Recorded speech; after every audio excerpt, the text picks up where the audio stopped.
Assalamualaikum warahmatullahi wabarakatuh. Sebelumnya, perkenalkan nama saya Ihsan Ali Febrian dari kelas 10 TJKT 1, kelas standar industri SMK Negeri 1 Majalaya.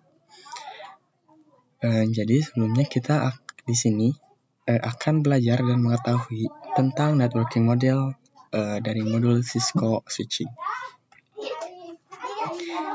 Nah, yang pertama, kita akan mengetahui definisi networking model, di mana networking model merupakan sebuah konsep dalam arsitektur jaringan yang digunakan sebagai standar dalam proses komunikasi data perangkat dalam jaringan.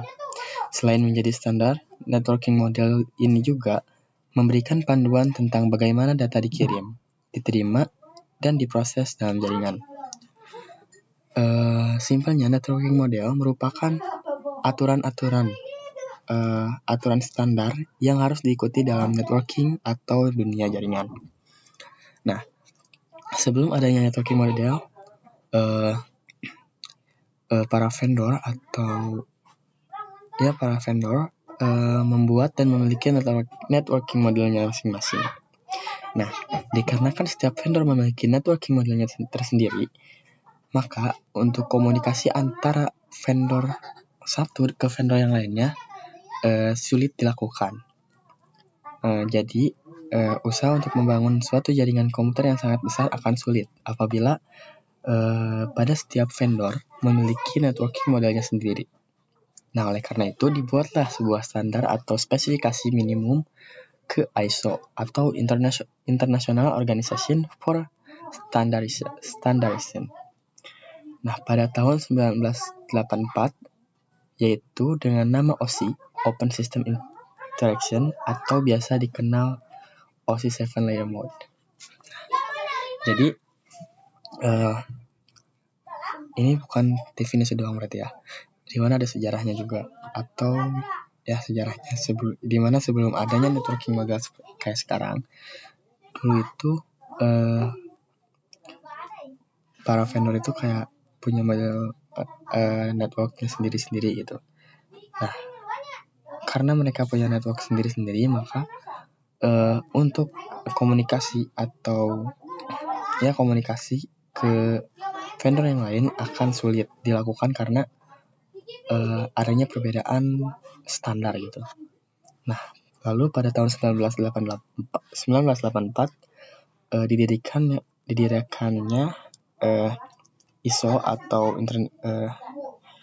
International Organization for Standardization, yang merupakan sebuah standar atau spesifikasi dan bisa dikenal sebagai OSI 7 Layer Mode. Nah, itu tadi buat definisinya.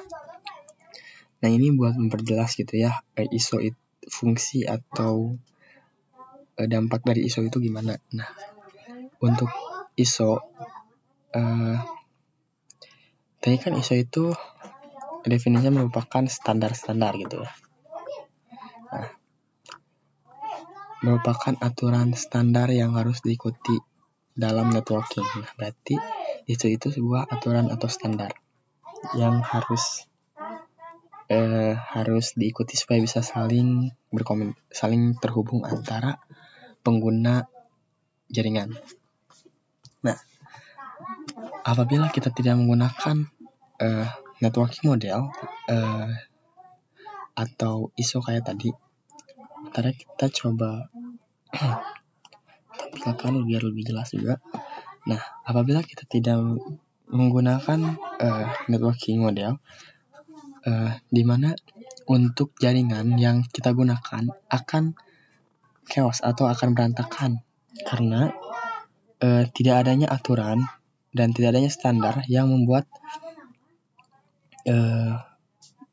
data atau apapun itu jaringan akan saling berantakan itu, yang menyebabkan bisanya adanya tabrakan data dan gangguan lainnya.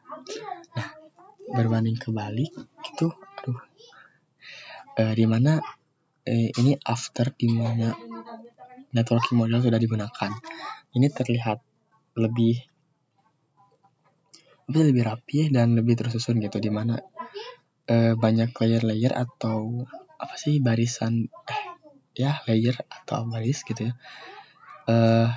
supaya data ataupun hal yang lainnya tidak seperti hal yang tidak diinginkan gak bakal terjadi atau meminimalisir gitu ya.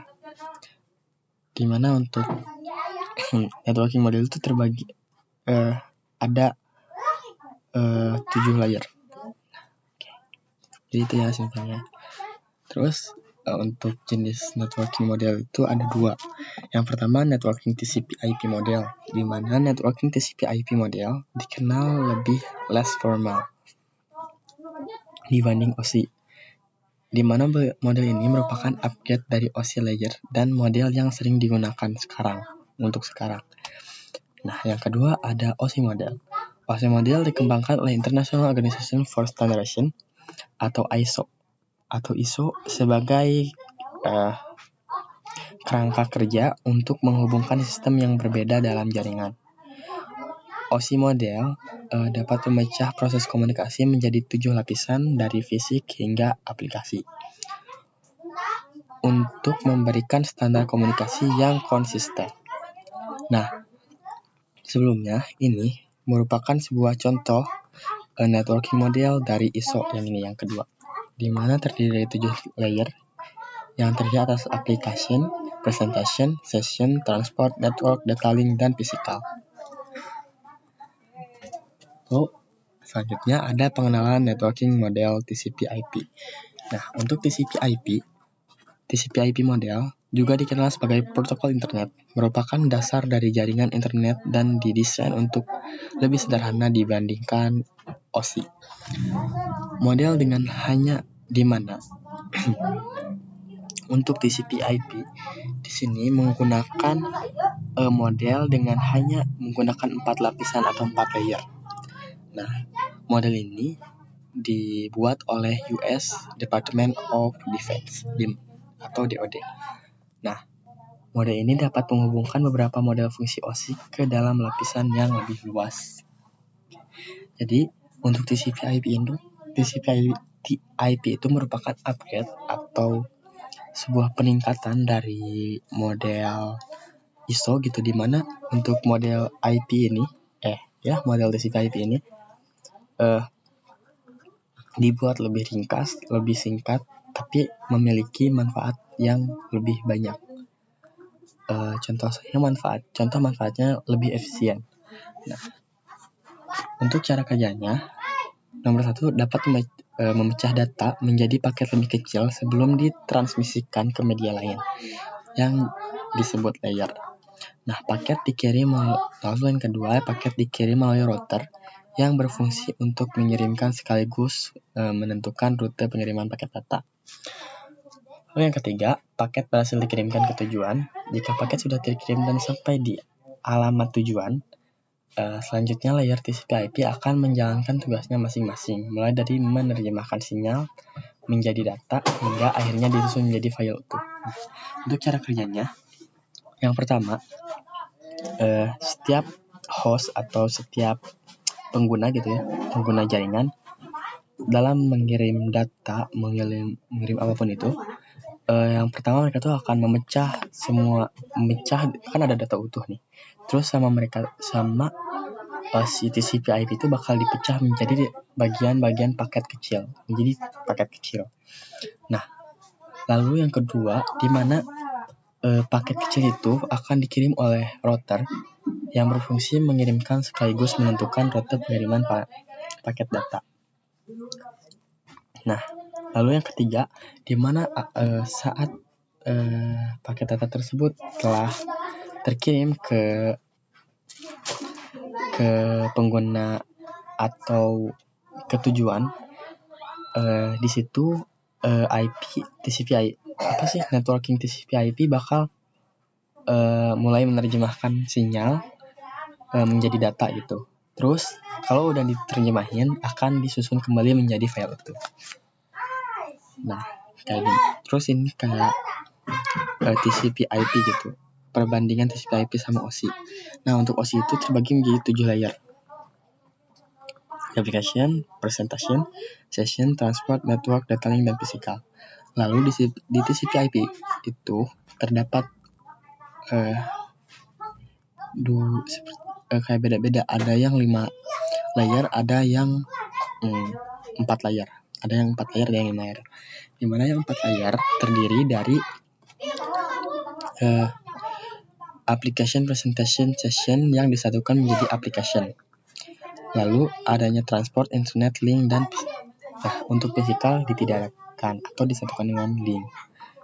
Nah, lalu ada yang memiliki 5 layer, di mana sama seperti tadi, untuk application itu merupakan gabungan dari application, presentation, dan session. Nah, tapi untuk physical masih ada di sini, jadi dipisahin dulu, masih terpisah gitu. Nah, lalu kita akan belajar tentang TCP/IP application layer yang ini. Selanjutnya ada TCP/IP application layer. Nah, TCP/IP application layer itu yang ini nih, yang bagian ini, bagian slide pertama ya. Nah, TCP/IP application layer merupakan lapisan teratas yang berinteraksi langsung dengan pengguna dan aplikasi lunak. Berfungsi sebagai antarmuka untuk mengakses layanan jaringan seperti web, email, dan transfer file. Oke. Nah, jadi lapisan aplikasi layer itu merupakan lapisan teratas. Nah, ini kan lapisan teratas nih. Lalu berfungsi sebagai antarmuka untuk mengakses. Jadi proses pengakses layanan jaringan untuk mengakses seperti website, email, dan transfer file. Nah, balik lagi fungsinya untuk melayani antarmuka untuk aplikasi perangkat lunak untuk berkomunikasi melalui jaringan. Ada protokolnya untuk, yang kedua ada protokol juga, protokol untuk akses jaringannya, di mana kita menggunakan HTTP, FTP, SMTP, dan lain-lain. Masih banyak gitu, karena banyak protokol. Nah, ini contoh pengakses jaringan HTTP. Gimana kita sebagai user mau bikin search pakai URL HTTP. Nah, setelah kita ketik HTTP bla bla bla gitu, terus kita search, pas di search kita bakal ditranslating dulu URL-nya oleh browser. Udah gitu bakal diproses lagi HTTP request ke web dari server dari web. Nah, di server itu bakal ada proses lagi. Kalau udah ketemu data atau filenya, nah, si server itu bakal mengirim status sama data dari hasil requestan kita dengan respon mengirim lagi ke browser. Nah, dari browser ini bakal kirim lebih ke diperlihatin gitu ya, langsung ke sebagai web page ke screen, ke layar gitu. Jadi dari URL bakal diproses lagi oleh browser menjadi request HTTP ke web server buat dicari datanya. Nah, apabila udah ketemu datanya, bakal dikirim lagi ke browser, terus ditunjukin ke kita tentang apa yang kita search. Lalu ada TCP/IP transport layer.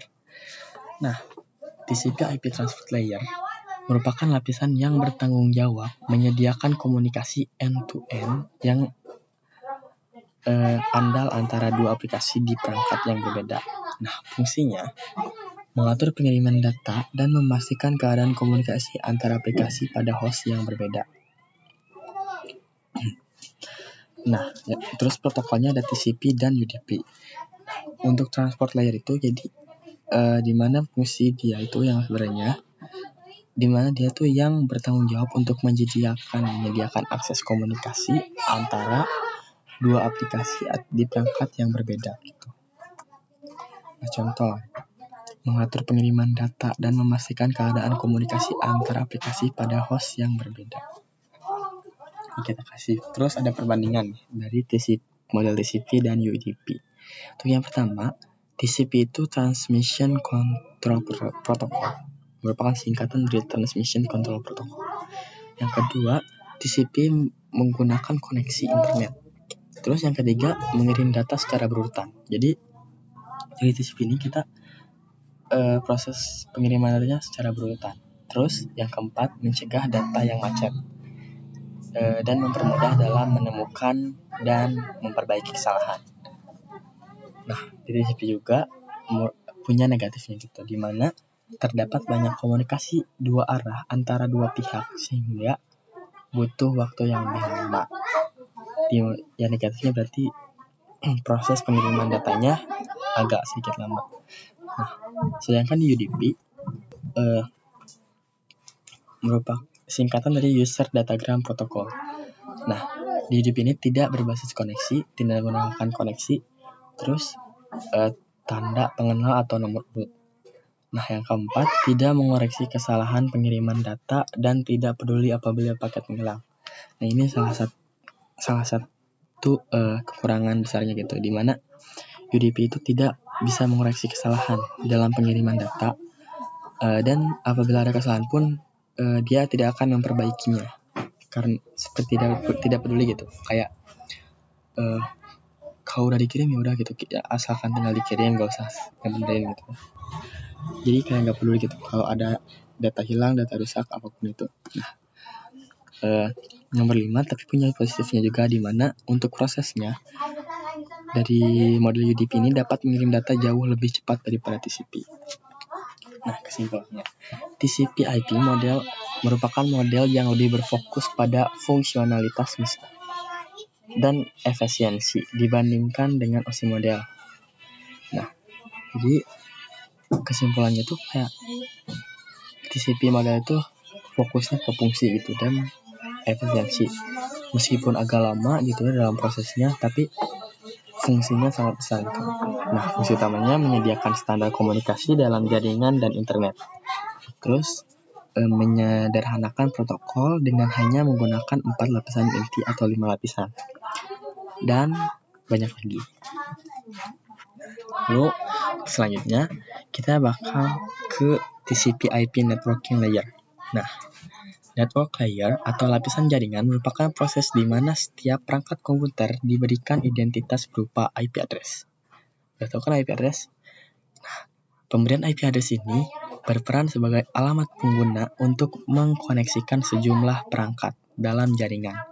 Selain itu, IP address juga bisa mencegah terjadinya kesalahan alamat yang dilakukan ketika pengiriman paket. Nah, karena IP address itu merupakan alamat gitu, jadi dibutuhin juga buat di network atau di jaringan supaya nggak ada kesalahan pengiriman data gitu. Kita mau contoh ya, kalau nggak pakai IP address, kalau nggak ada IP address, kita mau ngirim data ke PC dari PC 0 ke PC 1. Nah, tapi karena nggak ada yang namanya IP address, bisa aja si PC 0 ini si data itu kekirim ke PC mana gitu. Nah, makanya dibutuhin yang namanya IP address. Nah, berbeda dengan TCP/IP application dan transport, di network layer hanya terdapat satu contoh, yaitu IP address. Nah, kan kalau di application atau transport, nah contoh application transport, di transport itu ada yang namanya TCP dan UDP. Nah, kalau di application banyak, ada HTTP, FTP, SMPT. Nah, kalau di network cuma ada satu, yaitu IP address doang. Nah, IP address ini menyediakan dua fitur yang sangat penting, yaitu addressing dan routing, yang fungsinya menangani koneksivitas dan pemilihan jalur terbaik, di mana jalur terbaik merupakan jalur yang paling efisien dan cepat di antara banyaknya jalur. Selanjutnya ada data link dan physical layer. Data link didefinisikan merupakan protokol yang dibutuhkan secara fisikal. Layer pada data link ini terdapat fitur yaitu VCS, Frame Check Sequence. Nah, yaitu Error Detection Mechanism, dan hanya mendeteksi error tanpa recovery. Nah, lalu ada juga jenis addressing. Di data link menggunakan yang namanya MAC address, berbeda dengan IP address ya. Nah, lalu physical layer. Physical layer mendefinisikan cabling pada suatu jaringan komputer atau mendefinisikan secara fisik pada yang digunakan untuk menghubungkan antar device.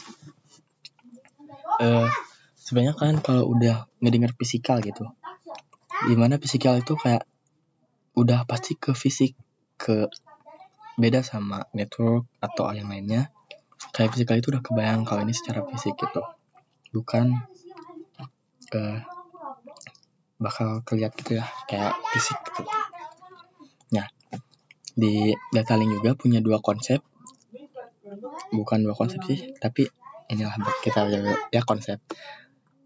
Di mana data link memiliki konsep encapsulation, yaitu proses pemecahan data dalam pengiriman data menjadi lebih kecil dengan penambahan yang berbeda sesuai dengan masing-masing layer. Setelah dipecah menjadi paket-paket kecil, lalu dilakukan proses pembungkusan paket yang disebut decapsulation. Nah, lalu yang kedua merupakan proses yang dilakukan setelah adanya proses encapsulation, di mana decapsulation pada komputer merupakan contohnya pada komputer penerima terjadi proses sebaliknya, yaitu proses pembukaan bungkusan paket yang diterima dari pengirim dan diproses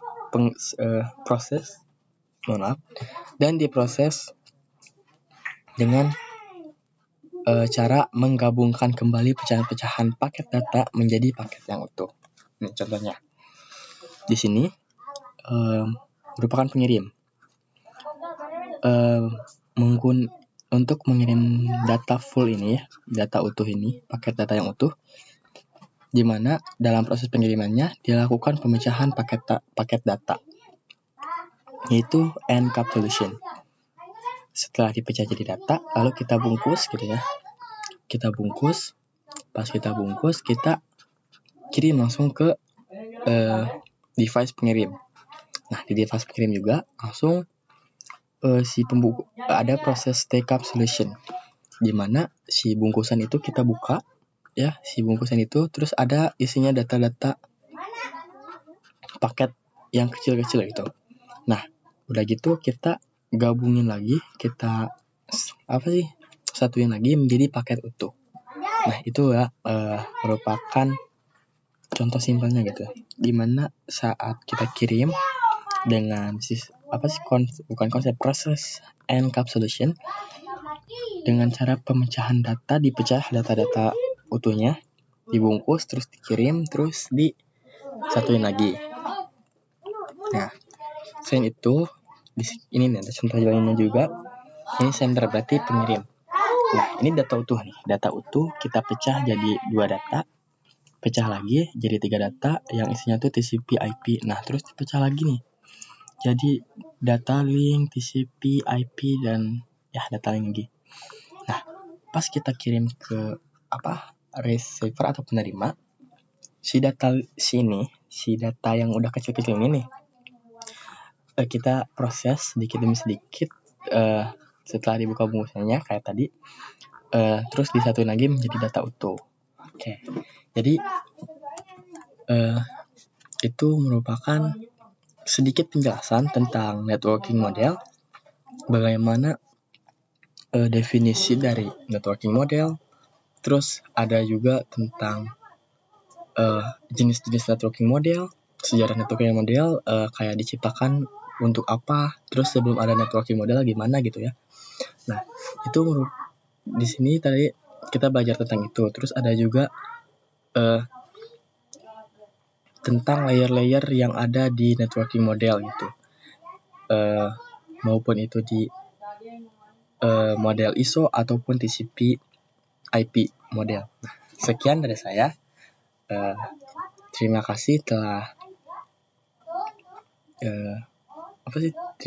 terima kasih telah menonton sampai akhir. Terus minta tolong juga buat kalian untuk support channel ini terus supaya bisa lebih berkembang, lebih baik, supaya saya juga bisa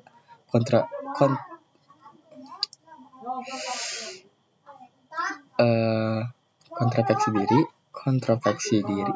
Itulah pokoknya. Supaya saya bisa berbenah diri juga, supaya bisa lebih baik dalam membuat kontennya. Terus mohon maaf apabila untuk konten saya banyak kekurangan maupun itu dari perkataan, mungkin materi dan sebagainya. Saya mohon maaf sebesar-besarnya. Jangan lupa juga like, comment, subscribe. Terima kasih. Assalamualaikum warahmatullahi wabarakatuh.